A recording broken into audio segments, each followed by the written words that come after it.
Muy bien, aquí estamos, Sandra, con nuestro primer invitado y la primera historia. La semana pasada conocimos una lamentable noticia que ocurrió en la ciudad de Medellín, en un centro infantil que hace parte del programa Buen Comienzo. Un centro infantil que está ubicado en el barrio Santa Cruz, al nororiente de Medellín, donde 14 niños, o por lo menos de esa cifra se hablaba la semana pasada, niños y niñas de ese centro infantil habrían sido abusados sexualmente por un contratista que prestaba servicios en temas de alimentación para los menores en ese jardín. El sujeto fue identificado como Ismael Lopera, se conoce con el alias de Manolo. La policía, la fiscalía, el alcalde de Medellín reportaron que había sido detenido después de un amplio operativo, pero después se supo que no, que él se había entregado voluntariamente. El caso es que esta noticia es triste, es preocupante, es aberrante porque involucra a niños, pero más triste, Sandra, es que no es la única y que estas noticias, infortunadamente, son hechos que ocurren con mucha frecuencia. Esta por el impacto, porque los niños revelaron detalles, porque los padres hicieron la denuncia y por eso hemos invitado hoy al doctor Rubén Darío Vega, quien es psicólogo clínico, para hablar del impacto que esto tiene en los niños y de otras formas en las que también ellos pueden ser afectados. Vamos a recibir a nuestro invitado.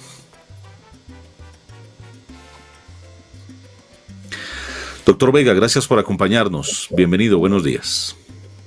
Muy buenos días, Omar Antonio. Muy buenos días a Sandra por esta invitación. Bueno, doctor Vega, este es un caso, pero como lo decíamos, lamentablemente solo uno. Este se conoce, este se hizo mediático, de este lo estamos reportando, de este hemos hablado, pero hay muchos casos que se quedan en el anonimato. Y hoy, mientras nosotros reportamos y mientras la noticia sigue causando impacto, no hay una sola investigación al respecto y tanto los padres como los niños viven su tragedia propia, su tragedia al interior de sus hogares. Cuando un niño es violentado, es abusado sexualmente, doctor Vega, ¿cuáles son el primer impacto, las primeras consecuencias en la salud, en la vida de ese pequeño? Mira, Omar, esto no es fácil ni para los niños ni para las familias de los niños. Y hay algo que es importante de entrada compartirlo con las personas que nos están viendo y oyendo.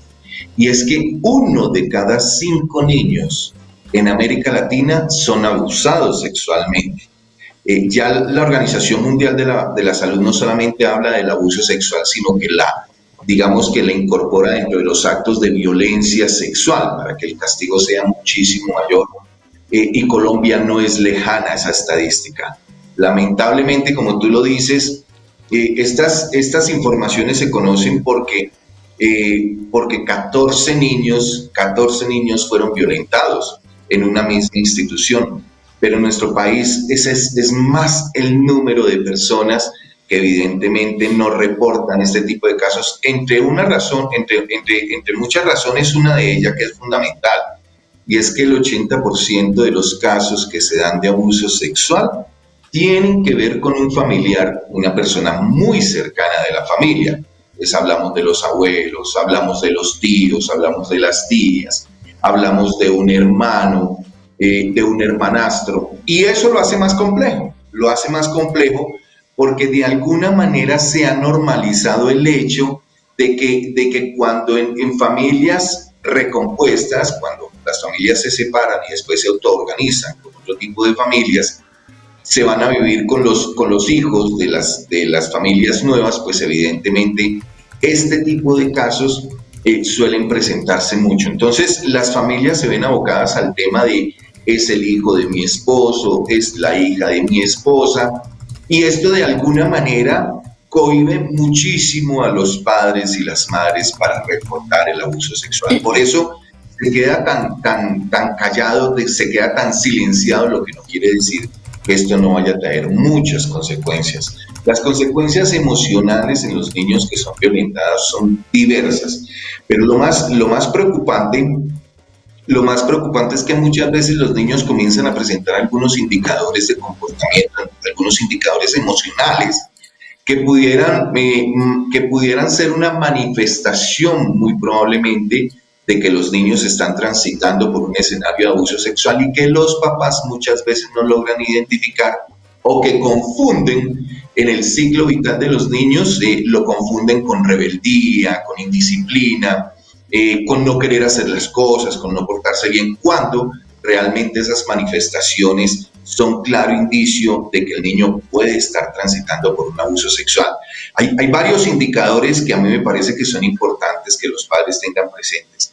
Uno de ellos es dejar de comer o comer demasiado. Eso generalmente a los niños, a los padres no les llama poderosamente la atención, porque cuando dejan de comer es que es un niño indisciplinado, no tiene normas, no tiene límites. Pero cuando come demasiado es porque está volviendo glotón. Entonces a este niño no hay cómo llenar. Esto no quiere decir en todos los casos, ojo, yo quiero ser muy asertivo en esto. Esto no quiere decir en todos los casos que cada vez que un niño presenta este tipo de comportamiento esté siendo abusado sexualmente. Por supuesto que no.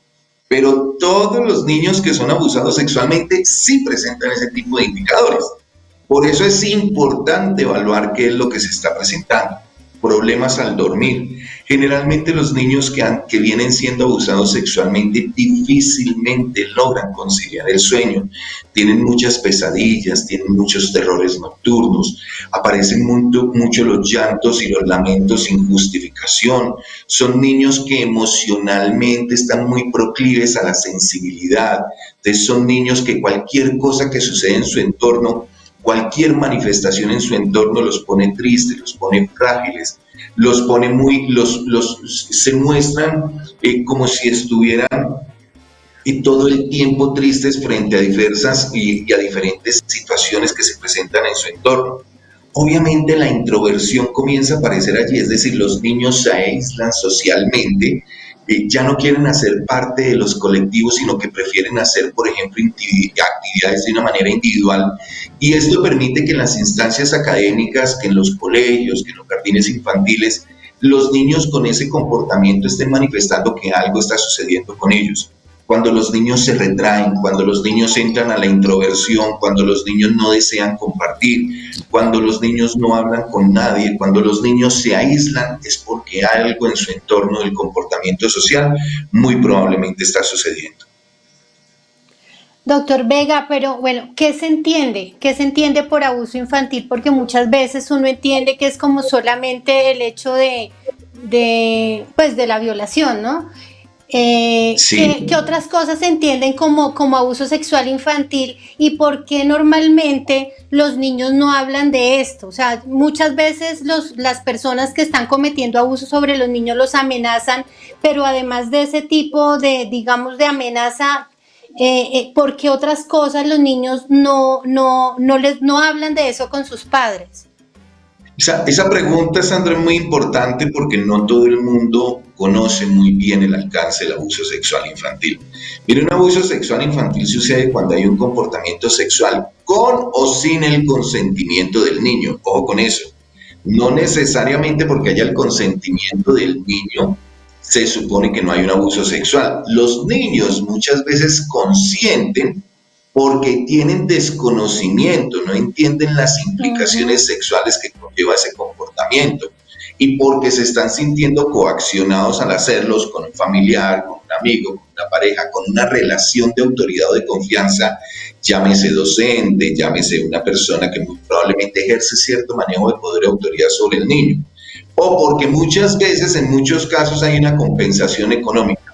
Entonces, allí existe tanto violencia física como si ha sido violencia emocional. Entonces, en estos casos se tipifica el abuso sexual y es importante que los padres lo entiendan de esa manera. ¿Qué es lo primero que se presenta en un niño, Sandra? Generalmente cuando los niños son abusados, son amenazados, pero no son amenazados no son amenazados por ser niños, sino son amenazados en su entorno familiar.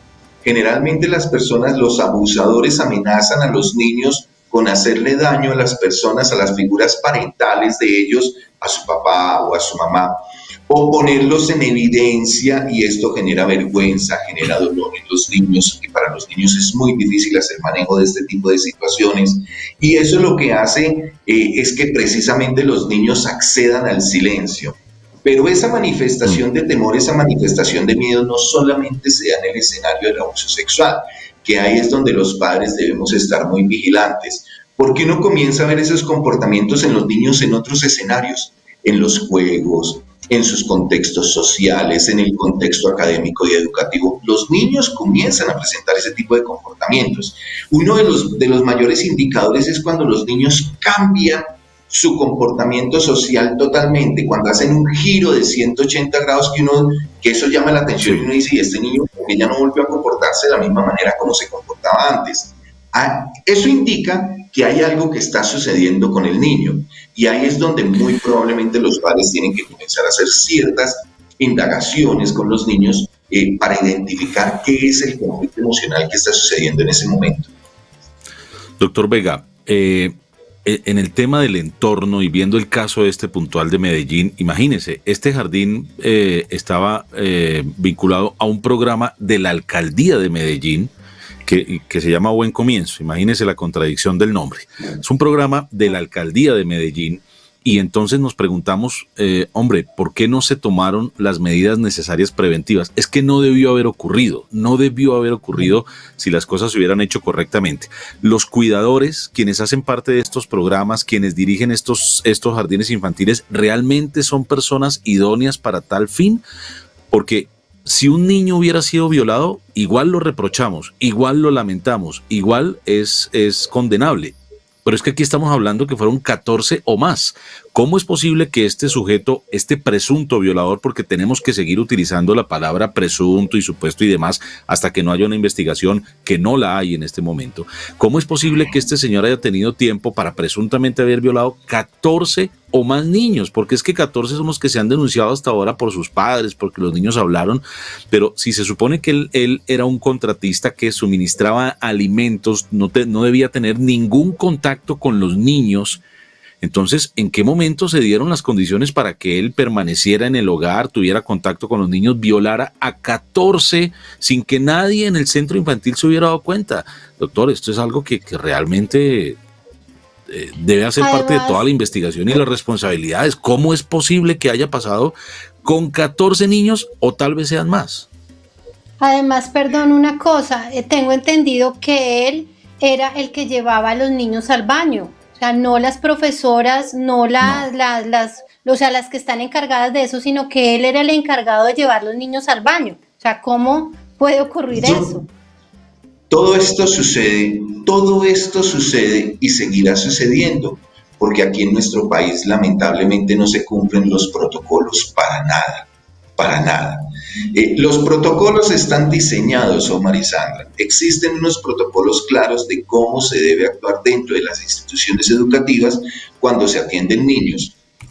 Omar menciona algo que me parece importante traerlo a colación, y es que generalmente estas instituciones como esos hogares infantiles no cuentan con personas idóneas dentro de sus, digamos que dentro de sus comités administrativos que permitan realmente que estas personas tengan la formación adecuada para trabajar con niños. Yo estoy totalmente seguro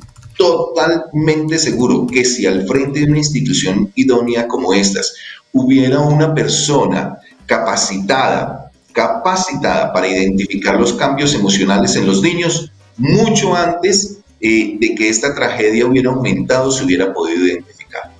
Pero no lo hace. Entonces nos basta con encontrar una señora que tiene un interés, que tiene una motivación para cuidar niños en algunas zonas que muy probablemente por las mismas condiciones sociales en las que vive la mayoría de las personas en nuestro país, pues tienen que acceder a este tipo de cuidados. Ahora, este era un jardín, estamos hablando que este era un jardín que hacía parte de los programas institucionales que tiene la ciudad de Medellín, como sucede en Bogotá, que es todavía mucho más lamentable, ¿no? Es todavía mucho más lamentable porque deberían seguirse unos protocolos rígidos. Ahora imagínense lo que sucede en aquellos en donde no existen este tipo de normatividades y regulaciones, aquellos que no se rigen por ninguna normatividad, sino que personas de buen corazón, porque tenemos que decirlo, que hay personas de buen corazón que dicen, pues yo le voy a cuidar el niño a la vecina, le voy a cuidar el niño al vecino, pero que los entornos de esos lugares no son los más adecuados y no cumplen los mínimos protocolos precisamente para ejercer ese tipo de actividades. Pero es que no hay ley. No hay ley. En nuestro país estamos acostumbrados a que funcionamos sin la ley, a que la gente de alguna manera hace lo que desea, lo que quiere. Y aquí hay otro problema, Omar, y Sandra, al que no le hemos parado mucha atención y que es fundamental comenzarlo a hacer desde ahora. Si usted revisa las estadísticas, Omar, si usted revisa las estadísticas, por ejemplo, de los adolescentes, las adolescentes embarazadas, adolescentes embarazados en nuestro país, no han disminuido ostensiblemente desde hace muchos años. Hemos bajado un poco la tasa de incidencia, sí, pero no han disminuido ostensiblemente. Y uno dice, pero ¿por qué no disminuyen si los programas que tienen hoy en los jardines infantiles, en los colegios, en las instituciones académicas, en las instituciones educativas, son variados? Y no disminuyen porque nosotros aún seguimos trabajando el tema de la prevención y no el tema de la promoción, que son dos cosas distintas. Si a un niño desde casa le enseñaran a promocionar un estilo de vida saludable, hoy en día nosotros encontraríamos adolescentes que muy probablemente responderían a un intento de calidad de vida superior al que tienen. Pero como no lo promocionamos, como desde que los niños son niños no les promocionamos un estilo de vida acorde a sus necesidades, a sus circunstancias, a sus intereses, a sus expectativas, a sus motivaciones, esto queda al garete, queda al garete. Entonces seguimos trabajando programas de prevención en lugar de trabajar programas de promoción. Por eso si tú revisas, Omar y Sandra, y a nuestros oyentes, si ustedes revisan las estadísticas encontrarán que hoy en día, por ejemplo, en nuestro país se encuentra disparado el tema del uso y el abuso de las sustancias psicoactivas. Y en el tema del abuso sexual seguimos exactamente igual, nada ha cambiado. Esta historia se repite todos los años, Omar, todos los años. Y los protocolos siguen siendo los mismos y los temas de prevención siguen siendo los mismos. Entonces a los niños les enseñamos a prevenir algunas cosas frente a los adultos que están a su alrededor, pero no les promocionamos un estilo de vida que les permita a ellos identificar con su autonomía, con su propia autonomía, que hay una amenaza, que hay un riesgo, que hay una circunstancia que los está poniendo en peligro. Eso es lo que tiene que cambiar, pero no trabajamos sobre eso. Precisamente, Vega, ahí va mi pregunta. ¿Cómo hacer con un niño, especialmente cuando son tan pequeñitos, para hablarles del tema? Como unos tips que usted le pudiera dar a nuestros televidentes, abordar esos temas con los niños que son tan pequeños y son tan vulnerables, y como usted dice, cuando ven una figura.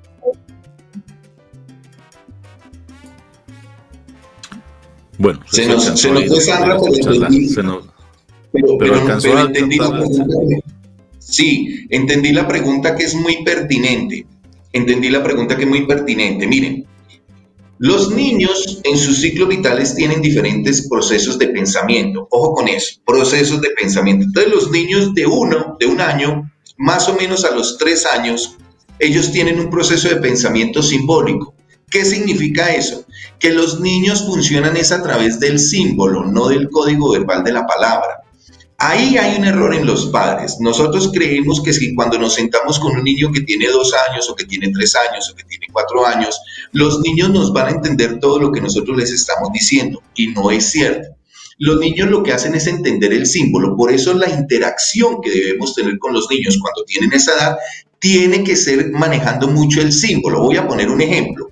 Si tú tienes un hijo pequeño, Omar, tú nunca le has enseñado a tu hijo lo que significa la palabra éxito, pero si tú lo pasas por el frente de un supermercado, el niño lee. ¿Qué lee? El niño lee el símbolo, lee el color, lee la palabra. El niño lee eso. Lo que los niños leen son símbolos.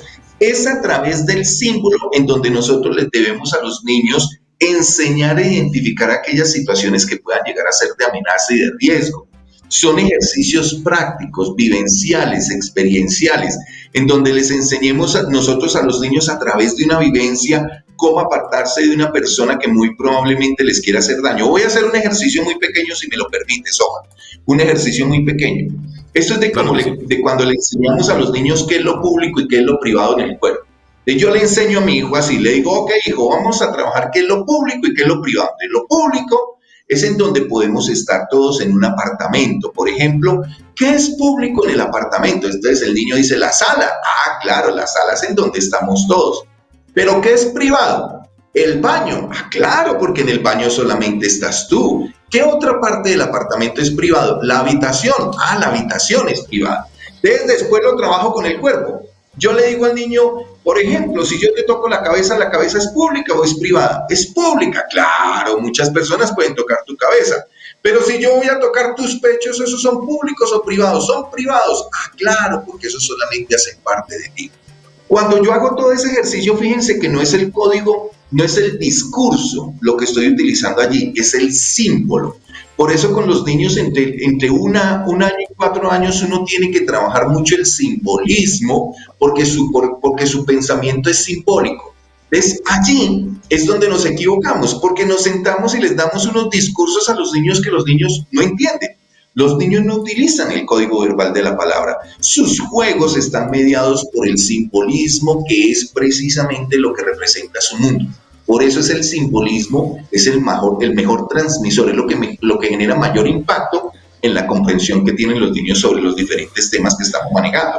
Si tú a tu hija, Sandra, si tú a tu hija le muestras esta cara, ella sabe que tú estás enojada.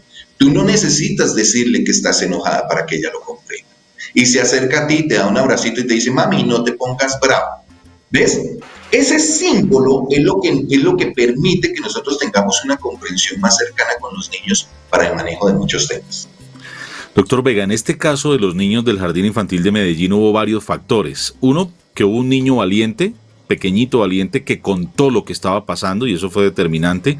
Dos, que los padres advirtieron algunos cambios en el comportamiento de los menores.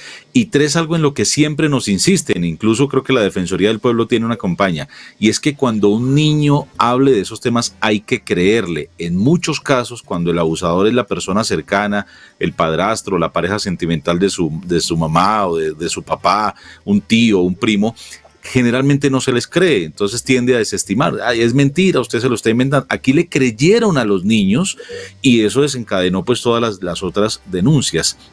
Pero ¿por qué ocurre eso, doctor Vega? ¿Por qué esa tendencia a creerle más al adulto que al niño que está no solamente cambiando su comportamiento, sino diciendo, me están haciendo algo? A este señor los niños les decían el gran señor o el señor grande o algo así, ya lo identificaban grande, con un nombre, el amigo grande. Imagínense cómo se había ganado la confianza. Sí.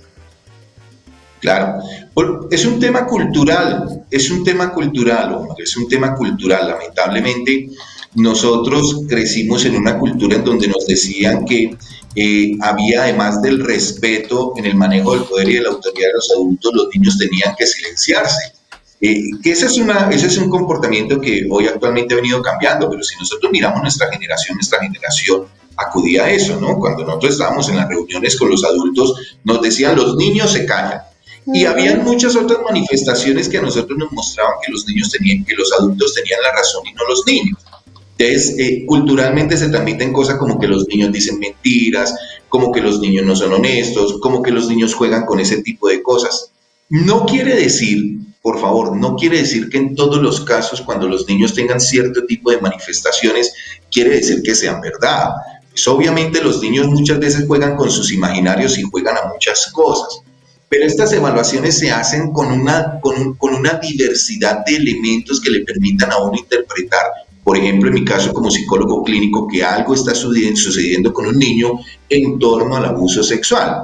Y eso es importante que los padres lo tengan presente. A los padres yo les doy un consejo: enséñenle a los niños a tener unos vínculos tan fuertes con ustedes que les permitan tener confianza para acercarse y contarles todo lo que sucede. Porque ese es otro problema, Omar. Si cada vez que tu hijo se va a acercar a decirte algo, tú lo rechazas, tú lo reprochas, tú lo gritas, tú lo agredes, pues el niño no crece con respeto, sino que crece con temores y con miedos. Y un niño que crece con temores y con miedos generalmente lo que pone es una distancia física y afectiva entre sus padres. Le da miedo, le da temor contarle cualquier cosa a su papá o a su mamá porque siente que lo van a regañar. Entonces, por eso es que los niños caen en el silencio. Y los abusadores conocen eso. Los abusadores detectan eso porque ellos revisan cuáles son los niños que muchas veces tienen mayores cercanías afectivas con sus figuras parentales.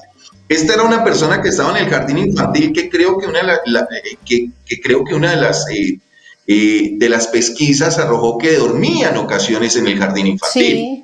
Esta persona en ocasiones dormía en el jardín infantil. Ujú. Imagínese el grado de confianza que muy probablemente él podía tener con los niños cuando ellos llegaban al jardín infantil. Y además los abusadores se ganan la confianza de los niños de múltiples maneras, con obsequios muy sencillos. Tú le Con regalas un dulce a un dulces. niño y eso está creando un vínculo con el niño. Cosas que no suceden en casa, porque cada vez que el niño se va a comer un dulce, inmediatamente le pegamos en la mano. Entonces, este es un Sí. llamado de atención para comenzar a crear unos lazos afectivos entre padres e hijos muy distintos. En entender que lo mejor que puede suceder con nuestros hijos es que generemos unos vínculos tan fuertes que los niños se acerquen a nosotros como figuras parentales y confíen en todo lo que nosotros decimos y hacemos. Eso es importante tenerlo presente. Eso es importante. Muy bien. Doctor Vega, mire, permítame, le cambiamos de tema. Vamos a rodar unas imágenes. Sandra le va a plantear otro tema que generó, otra polémica que se generó hace algunos días, donde se vieron involucrados también menores de edad y donde se denunció que estarían siendo de alguna manera llevados a formar primeras líneas, a adoctrinarlos en todo este tema de las protestas y las manifestaciones. Y pues aquí están las imágenes para que usted las vea y nos regale su análisis, por favor. ¿Esto fue en dónde, Sandra? ¿Sabemos dónde fue? Eso fue, sí, eso fue en Medellín. En Medellín hay varias imágenes donde en un fin de semana rodaron pues muchos videos por redes sociales donde precisamente lo que usted dice, Omar, se ve un grupo de jóvenes que están como enseñándole a los niños cómo deben actuar, cómo se deben agachar, cómo deben caminar, o sea, imitando como si tuvieran los escudos. Entonces generó mucha polémica. Frente a eso, los muchachos, los pertenecientes a las primeras líneas salieron a decir que no, que eso fue una actividad lúdica, que ese día fue como un día pues dedicado a los niños, que le dieron refrigerios, bueno, una cantidad de cosas. Entonces mi pregunta va, doctor Rubén, es ¿cómo este tipo, o sea, viéndolo en el contexto en el que nosotros estamos viviendo en este momento, en el tema de las marchas y todo lo que ha sucedido en torno a ellas, muertos, heridos, bueno, todo lo que se ha generado, ¿cómo ve usted este tema de que utilicen niños, así sea, como dicen ellos, un juego, pero, o sea, qué interpretación le da a usted y un niño a esta edad asumiendo este tipo como de roles? O sea, ¿qué opinión le merece a usted esto, doctor Rubén? No, esto tengo que decirlo no solamente como psicólogo clínico, sino como padre. Esto es nefasto. Esto es nefasto. Esto debería tener cárcel para las personas que hacen esto. Uno no puede pensar que este es un juego. Los niños son una esponja. Los niños lo que hacen es recoger todo aquello que que su alrededor se va gestando, se va dando, y los niños lo van interiorizando. Fíjense ustedes aquí que encontramos niños muy pequeños, tal vez de 3 y 4 años, y Sí. otros mayorcitos, que ya hacen una comprensión de estos hechos de manera distinta. Esto es Pero doctor Rubén, violencia. permítame Esto que es lo replicar interrumpa. Mire, violencia, ¿no? mire, peor que los están llevando, uno puede ver que Los algunos papás mayores los están filmando, que seguramente son padres de grabando familia Por algunos, supuesto, filmando la gran pero por las hazaña, supuesto. imagínense. nenas. Esto es una cosa que lo único que hace es replicar los modelos de violencia. Este es un modelo de violencia contra niños, pero nuestra sociedad no lo entiende de esa manera. Entonces, acudimos a la libre expresión de la individualidad, ¿no? De la personalidad. Los niños tienen derecho a crecer. No, no. Si no somos nosotros los adultos los encargados de cuidar el entorno de nuestros hijos, ¿quién más? Es decir, a mí esto me parece, por ponerle un título, aberrante, aberrante. Miren, Omar, me voy a meter con otro tema que no es el mismo, pero que sí es muy similar. Es como cuando tú ves que las mamás filman a sus hijas bailando, por decir algo, no tengo nada en contra de esa música, pero cuando las filman bailando Reggaetón. bailando reggaetón, y entonces muestran a las niñas que tienen 3 y 4 años sensuales y con unos chorcitos chiquiticos, con unos topsitos chiquiticos. ¿Saben qué se llama eso? Eso se llama erotizar el cuerpo. Erotizar el cuerpo. Cuando tú comienzas a erotizar el cuerpo de una niña a una edad en donde la niña ni siquiera tiene una comprensión de eso que está haciendo, eso la hace proclive a que el día de mañana comience a asumir ciertos comportamientos sensuales y sexuales que no corresponden a su edad, que no corresponden a su edad. Eso no es sano, eso no está bien, pero lo hacemos, hace parte de nuestra cultura, decimos que es que los niños tienen derecho a manifestar sus bailes, pues claro que tienen derecho a manifestar sus bailes, pero lo que no tienen derecho es a erotizar su cuerpo. Los niños no saben que están erotizando su cuerpo. Recuerden ustedes que hace unos años en algún municipio cercano aquí a Bogotá hubo un reinado de niños y de niñas. ¿Recuerdan ustedes que eso estaba lleno de adultos, de personas a su alrededor y los niños desfilando en chorcito y vestido de baño? Eso es erotizar el cuerpo de una niña. Los niños lo hacen porque sus padres lo ordenan, pero no porque haya una comprensión del comportamiento social que los niños y las niñas están teniendo en ese momento. Ahí es donde yo les digo, es que no existe autoridad, los protocolos no se cumplen, nadie regula este tipo de procesos sociales que se dan en las instancias sociales, educativas, en las instancias familiares. Y esto es peligroso. Hacer lo que estos niños lo que hacen es replicar ese comportamiento. Entonces, ¿qué van a hacer ellos el día de mañana en el jardín infantil? Pues ese es un juego. Ese es un juego y entonces ellos terminan replicando la lanzada de la piedra, la lanzada de la granada, la lanzada del objeto contundente hacia el otro, porque aprendieron que la forma de solucionar sus conflictos emocionales con sus pares e iguales es agredirlos. Ese no es un juego. Pero las personas que están hasta alrededor son los culpables de eso, no son los niños. Los niños son el instrumento, pero las personas que están alrededor sí son los culpables y esto debería tener un castigo ejemplar. Porque nosotros no estamos haciendo nada para proteger a nuestros niños. Todos los días los exponemos más y más a los conflictos que tenemos como adultos. Pues un tema extenso, complejo, que tiene muchas aristas, mucho de dónde cogerlo, así que seguramente, doctor Vega, lo volveremos a invitar apelando a su disposición y a su amabilidad, porque vale la pena dedicarle todo el tiempo que sea necesario a la prevención, más que a reportar, es a la prevención, a cómo prevenir cualquier tipo de maltrato con los niños, no solamente la violencia sexual, el abuso verbal, la explotación laboral, la explotación en cualquiera de sus manifestaciones, y no es un tema de que seamos aquí mojigatos o querramos dar cátedra, no, es un tema simplemente que son niños y hay que protegerlos, hay que cuidarlos, son el presente, son el futuro, y somos los mayores, los adultos, los responsables de qué es lo que estamos haciendo con nuestra infancia. Entonces, el papel que ustedes, los profesionales de esta área, juegan es muy importante y el papel nuestro es divulgar las recomendaciones y que se prevenga para que no se repitan hechos como los que ocurrieron en la ciudad de Medellín y que siguen ocurriendo en nuestro país, infortunadamente. Pues, doctor Vega, gracias por habernos acompañado. Un resto de día muy feliz para usted. Omar Antonio y a Sandra, muchísimas gracias por la invitación y con mucho gusto, cuando ustedes lo dispongan, los estaremos acompañando nuevamente. Que todos ustedes tengan un feliz día. Aquí